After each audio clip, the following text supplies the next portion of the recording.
Alaş'ta da tezgahımızı açmışız. Gel abi kalmasın. 15-20 abi. Kaltanı kazanma mı? Hoş geldiniz. 15 lira, 20 lira. Yani uyguna satıyoruz ama alan yok. Kazak, Sivatar, Perkadır. Kalmadı. Yani 200 lira karına satıyoruz işte ha. Gel.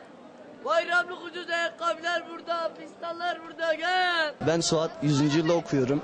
Evet, tezgah kurduk. Geçen sene işler iyi değildi. Bu sene daha iyisini bekliyoruz. Fazla değil ama idare eder yani.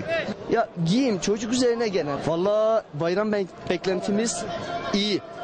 Yani iyi bekliyoruz. Fiyatlar ucuz, uygun ama tabii milletimize hala pahalı geliyor. Vallahi işler yavaş yavaş başlıyor. Tabii bayramımız bereketli, mübarek bayram. İnşallah daha da başlayacak. Şu şekilde öğrenciyiz dediğiniz gibi çalışmak zorundayız. Çünkü belli bir gelirimiz yok. Sadece biz de bayrama özel ve özel günler oldu mu geliriz buraya kemer satarız, onu satarız, bunu satarız. Biz de harçlığımızı bu şekilde çıkarız. Kaç?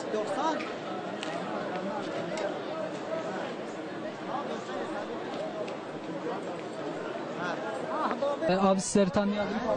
Osman Osman soyadınız? Başak. Osman Başak. Osman abi bayram alışverişine mi çıktı? Evet, bayram alışverişine çıkmış. Nasıl, neler var? Ama her bütçeye göre yani kendi vatandaşa göre uygun şeyler var yani. İlk aldığım şeydi, bayram şekerleri aldım, kolonya aldım. Evet, elbise falan. Mesela falan daha çocuklara getirmedim. Fiyatlar yani her bütçeye göre var yani. İnsanın ailenin gelirine göre herkes kendi bütçesine göre alışveriş yapabilir yani.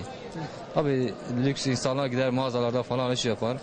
Dar gelirler de gelir böyle işte pazarda, semt pazarda, tezgahlarda alışverişini yapıyor yani. Bütün insanların Kurban Bayramı'nı kutlarım.